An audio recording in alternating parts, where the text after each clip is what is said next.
Hello everyone and welcome back to my F1 2021 Custom Formula 2 season for round number 3 in Azerbaijan. It's been a while, I haven't really had the energy to go ahead and do the voiceover commentary of a lot of videos that I already have recorded, so hopefully next week I'll be doing a lot of catching up and posting a lot of videos, but anyway, here we are then looking at the championship standings. You can see Yuki Tsunoda leads the way from Jane Daruvla and then myself. We need a good round here because we had a tough time out last time in China. So let's hope for the best here and see if we can make amends for a pretty bad time last time out. So let's just get into the first race of the weekend. Welcome back to Baku. We're on the edge of the Caspian Sea in a bustling, vibrant capital, which once again plays host to the spectacle of Formula 2.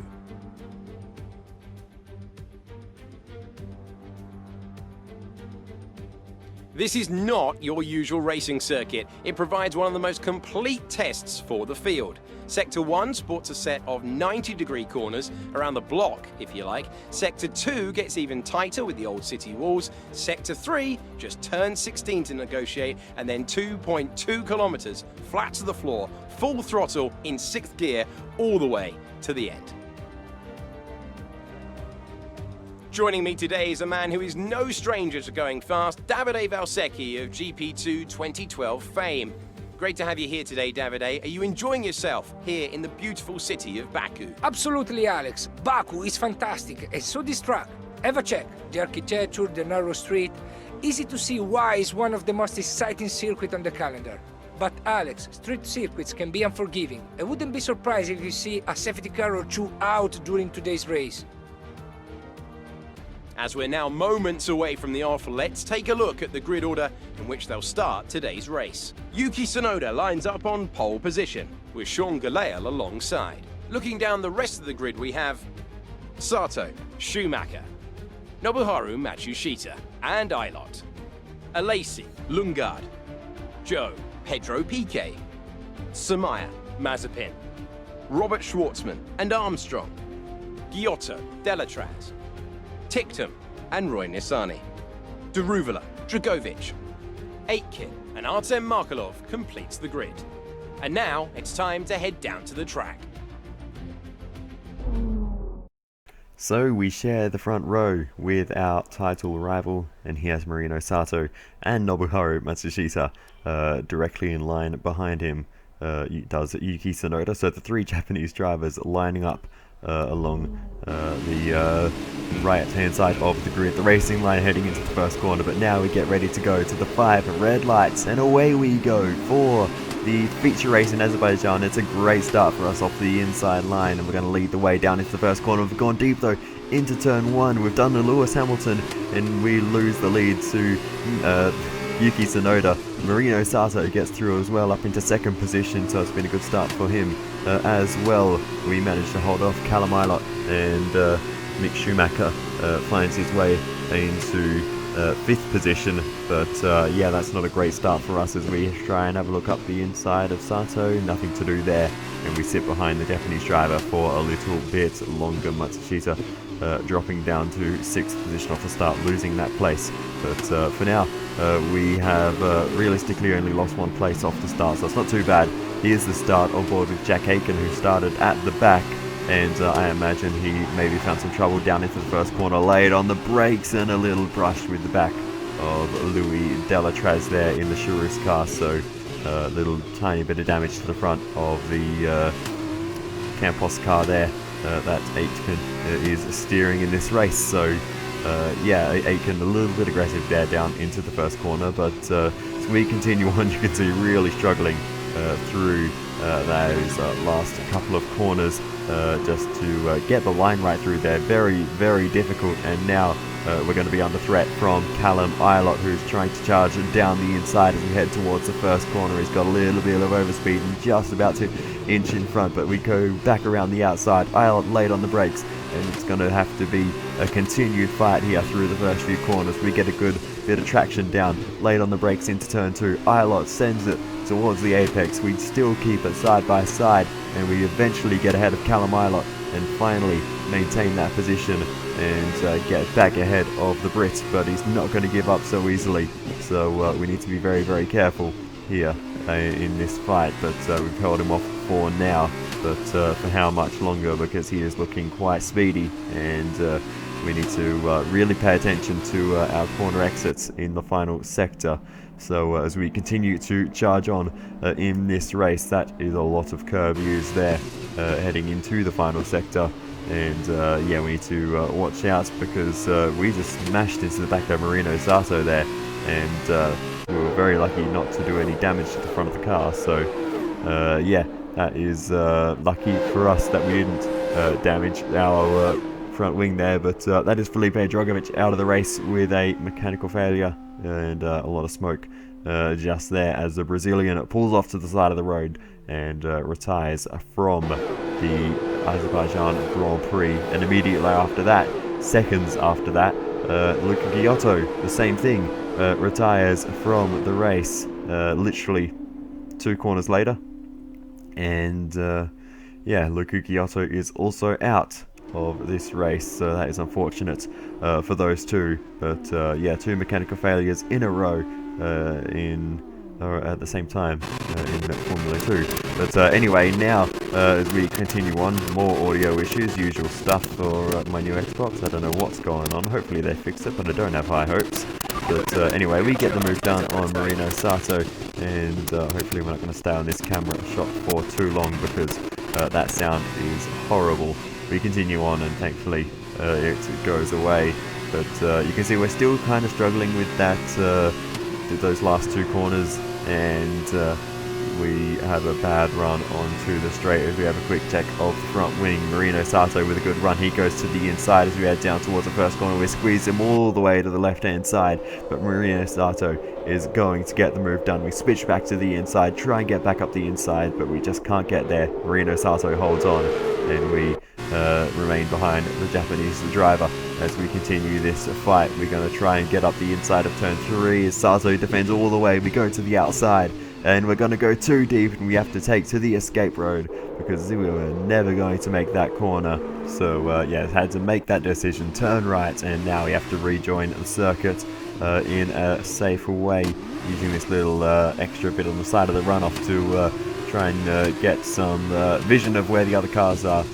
We did rejoin a bit of a dangerous way, but thankfully our teammate Dan Ticktum left us a bit of space, and we're able to continue the fight, and we're immediately on the charge and trying to go around the outside of Ticktum. That's not going to work, and we stay behind our teammate for a little bit longer as we lose the back end coming out of turn 6, but we just about keep things going. Continuing on though, and that is Jay and DRUGOVICH getting past as we squeeze him all the way to the right hand side. We try and get back up the outside as we head towards the first corner. He gives us a big old squeeze towards the outside curb, and that is actually Artem Markelov who was able to capitalize on that, and we're getting a little bit swamped here because we now have to watch out for Roy Nassani behind us, but Markelov and DRUGOVICH continue to fight as we do just about hold off Roy Nassani, but we're going to see if we can re-overtake these two now as we head up the inside. It's going to be 3 wide down into turn 3. We're latest on the brakes, and this time we're going to make the move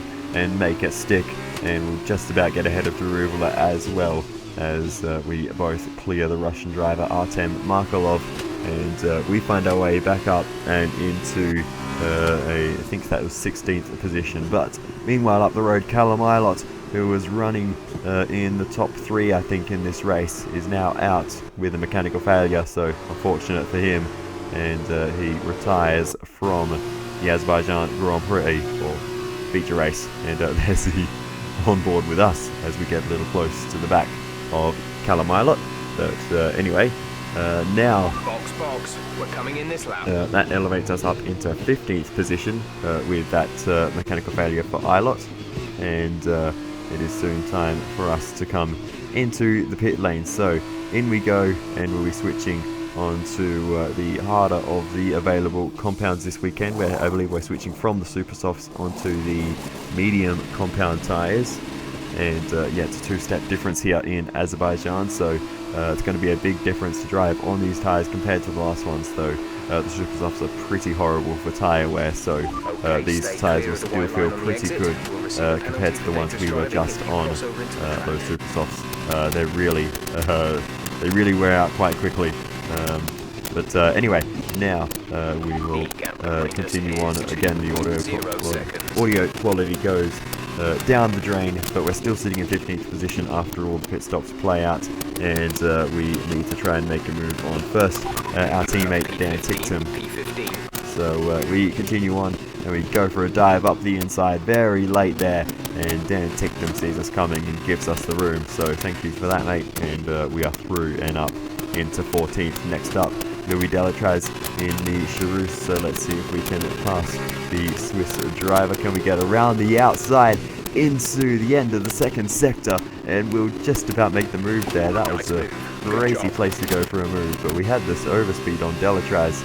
And now we shift our focus immediately to Guilherme Samaya, and we're going to go for the move up the inside into turn 3, and we came from a long way back, and we're still fighting side by side through the corner. Bit of wheel spin on the exit. Samaya chops back across. We go to the inside, up the inside of turn 4, and we'll squeeze through this time and make that move stick.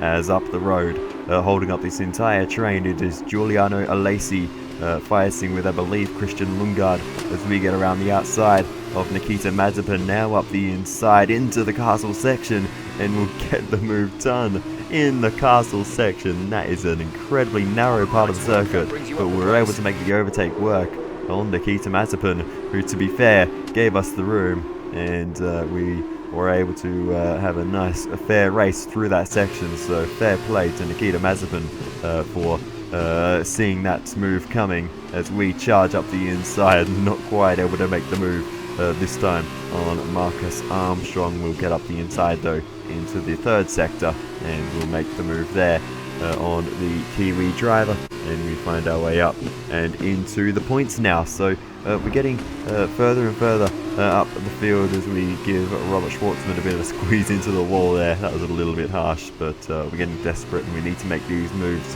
at the parts of the circuit where we are fast, and unfortunately in the traditional overtaking zones are not my strongest parts of the circuit. But we continue on and continue fighting through the field. We got the inside of Guan Yu Zhou, and we'll try and switch it now to the inside of turn 4, and we'll just about squeeze through up over the curb, and we'll get the move done on Guan Yu Zhou. That was a little bit tight on the inside line there, but we get the move done on the Chinese driver, and we shift our focus forwards to Pedro Piquet, the Brazilian in the Charus car. So let's see what we can do about him. We'll eventually catch up and go for the move down the inside into turn 3, and that's a relatively easy overtake on him. And now next up is the AITKEN Christian LUNDGAARD, who's still stuck behind Giuliano Alesi, not able to make the move yet. So unfortunate for him. Let's see if we can overtake him in the castle section. We've got another good run here up the inside of Christian LUNDGAARD side by side, and we've just about squeezed through.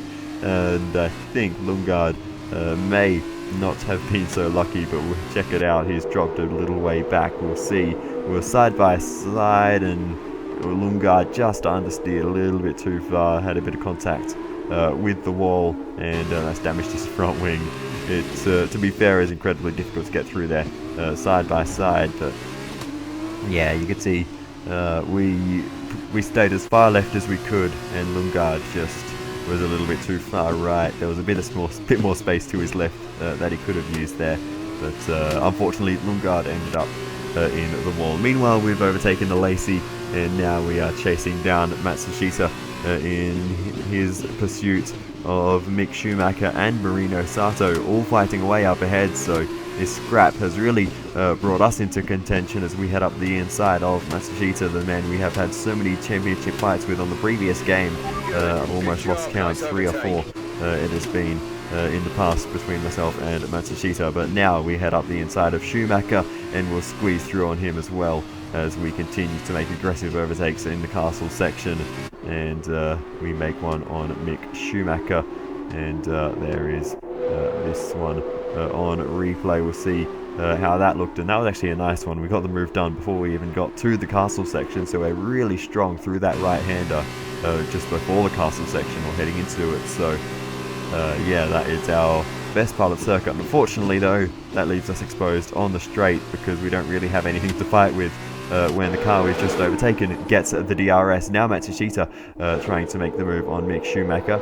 This is just after the castle section at the end of the second sector, and Matsushita is going to get the move done down the inside into this very awkward corner. So that's a great overtake by him, and now he's going to go for the move on us and gets the move done in a straight line as we head down towards the first corner for the final time. We go back up the inside, but Schumacher's up the inside. Too deep contact with Matsushita, and Schumacher is around and out of podium contention here for the feature race in Azerbaijan. Look at the straight line speed he was carrying there as we tried to get to the inside of Matsushita as well, but Schumacher, with all that straight line speed, couldn't scrub it off on the apex and found Matsushita there waiting for him. So here's the onboard with Mick Schumacher. You see he reacted a little bit to us, but at the end of the day he was still carrying a pile of speed at the apex and just couldn't get the car stopped with Matsushita there. So unfortunate, and he drops down the order, and we continue our fight with Matsushita for the last place on the podium. Currently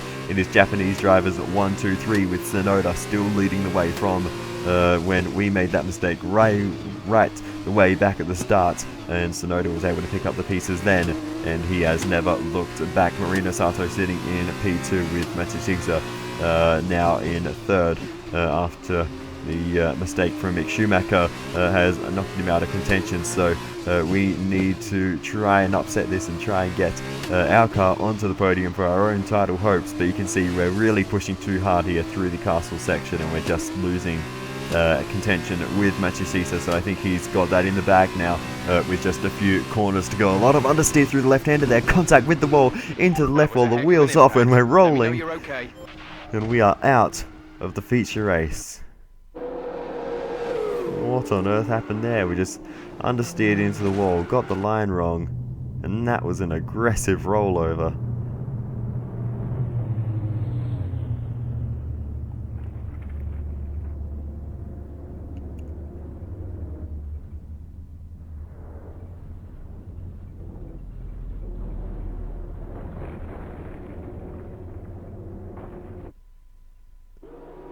Well, you rarely see those massive, spectacular rolls and crashes in the F1 games, but yeah, that was a big one. Oh dear. A great win then for the Carlin team today. Tell me, Davide, what was the key to this success? This race, this win, was about one thing and one thing only: consistency. Anyone can be quick for just one lap, but there's a difference between that and being quick every lap, over and over and over. If you can do that, if you can gain ground when your opponents make mistakes, but then not make mistakes on your own, you can just push and push.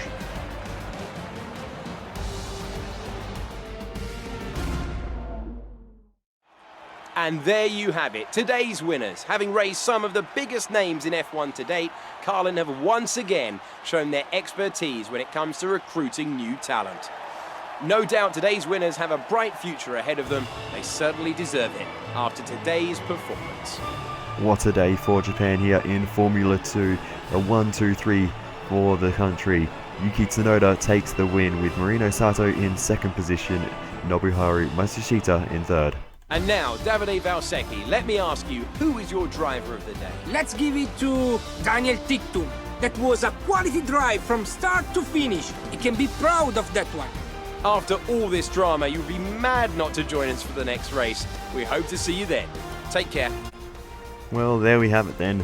That is it for this round. Unfortunately, we cannot take part in the sprint race because the medical team did not give us the all clear after that incident. So that is it. You can see on the screen now the standings after the sprint race took place. That was won by Pedro Piquet. He's now up into fourth in the standings. So Tsunoda, Deruvla, Schumacher, even Marino Sato. We're going to have to watch out for all of them because they're all looking very, very good. Matsushita has climbed his way up into 10th position in the standings as well. He's done very well in this round, so even he is looking very, very quick with, as I said, the Japanese drivers finishing first, second and third in the feature race. But Anyway, other than that then, I think that is pretty much going to do it for this video. There's not really a lot left to cover, so I'll say thank you so much for watching all the way to the end, and I will see you next time for the next round of Formula 2. Goodbye.